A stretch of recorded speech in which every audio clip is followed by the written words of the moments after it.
Hello and welcome back to Punk Playback. Today I'll be reviewing Rogue Taxidermy by Daze. This album was released in 2013 and primarily features Jesse Daze and Whitney Flynn. Let's get right into it. Rockabilly Impending Death Future. 8.5 out of 10. Unmissable classic Daze growl to the vocals. Just a little trumpet added in here as well to give this song just a little extra spice. With how fast the washboard player can be playing, I'm surprised they still have fingers left to play. The song is a fantastic start to this classic folk punk album. Actually, it's not a classic. It's definitive. Excellent song.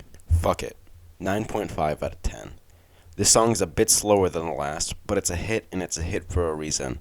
Less growling vocals, and it's traded out for a much more melodic singing. A song about absurdist philosophy covered with the dirt and grime of a folk punk track. It's another classic, and I absolutely love it. I like how they use the guitar as a percussive element as well. With fast strumming of the strings, it's one of the best parts of acoustic instruments, in my opinion. Muddy Knees, 7.5 out of 10. This song seems to be a love song, which is very interesting because this album is after Jesse and Whitney broke up. Otherwise, I feel that this song is one of the most positive on the album. Generally a positive song about always having the person you love with you no matter what happens or where you are.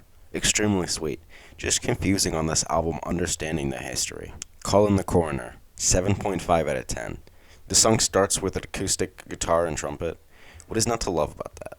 The grit in this song is definitely up there. The blend of the melody and the harshness is something that they love to play with on this album. It's part of the reason why this is so beloved. I love this album, and it's hard not to if you're into folk punk. Misanthropic Drunken Loner, 10 out of 10. Their all-time hit. Nothing will ever top this song. One of the only times you don't hear Jesse tearing his vocal cords into tiny little pieces. It's actually very nice to hear him sing. Whitney has very beautiful vocals on this track as well. But this song is absolutely amazing. I don't have many negatives for this track other than that hum on this whole album can be really annoying sometimes. Blue Jays, 8 out of 10. Very melodic and slow compared to most of this album. This song is kind of the reverse of Muddy Knees. It's mostly about being alone without the person you love.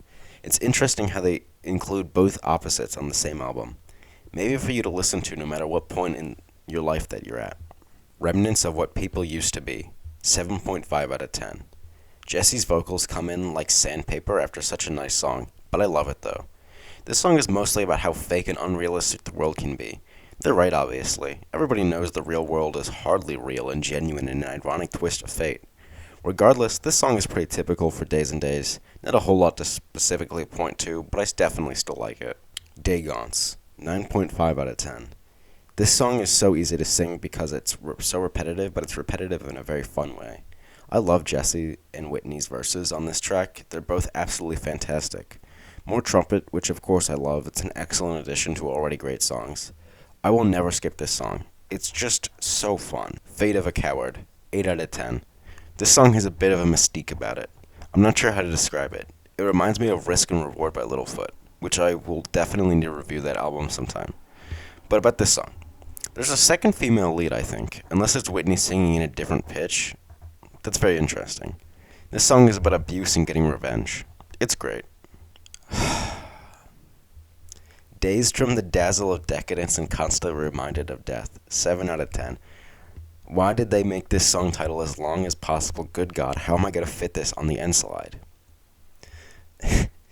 This song sounds very ethereal, mystical even, entirely instrumental. Very experimental for this album, honestly. 1984, 7.5 out of 10. This is another very fast song, but it does have a slow instrumental section. I like this song, but I don't have a whole lot to say about it. Overall, the album is fantastic, though.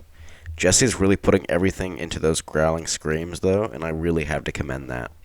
DBS Out, 8.5 out of 10. I love singing this song. It's just so much fun to sing along to. I love the songs in this album that I can sing along to enjoy. It really embraces me in the absurdist, nihilistic message of a lot of folk punk about how the only things in life that matter are joy. Maybe that's hedonism. But I don't think pleasure and joy are the same. Joy is radiant and extends to the people you love. Tarnished Old Photograph, 7 out of 10. There's a second acoustic string instrument, but I can't quite tell exactly what it is. The song isn't as memorable to me, but it doesn't mean it's bad by any means. The song is mostly led by Jesse. He isn't singing so harshly on this track. It's very nice. Goodbye Lulu. 6.5 out of 10. This song may be my least favorite on the album. I just don't particularly like the tone of the singing. There's nothing wrong with it. It just doesn't rub me the right way, I guess. That being said, I won't skip it if it's on, but I wouldn't go out of my way to listen to it. Maybe some of the fastest consistent singing on the whole album. Perfectly Dysfunctional. 7.5 out of 10. One of those songs where Jesse sings it as rough as possible and Whitney sings melodically. It creates a very interesting dichotomy. This song is kind of forgettable to me. Still a very good song. The quality of the song, for some reason, just sounds slightly worse for no reason though. Post-Party Depression. 10 out of 10. I absolutely love this song, and they couldn't have picked a better song to end this album. I love singing along to this one. This is a top-tier song on this album. It's one of the best Days and Days songs, and overall one of the greatest funk punk songs ever. Up there with Bury Me and Analog. Hopefully I'll get to cover some Mischief Brew someday. The average for this album was an 8.1, but my overall would be a 9 out of 10. This album is a super foundational folk punk album, and along with early Pat the Bunny and Mischief Brew, is up there with one of the pillars of the folk punk genre. I love the inclusion of the trumpet, as it adds just an extra depth to the music. And there would be a whole branch of folk punk, including horn elements, with bands like the Window Smashing Job Creators. Overall, this is a great album to pop into the car and just enjoy, preferably while running away from home. I love Days and Days, obviously, and you should too, especially if you want to get into folk punk. I've been the Punk Playback. If you have any albums for me, you can leave them in the comments or email them to me at punkplayback@gmail.com. It's been real. See ya.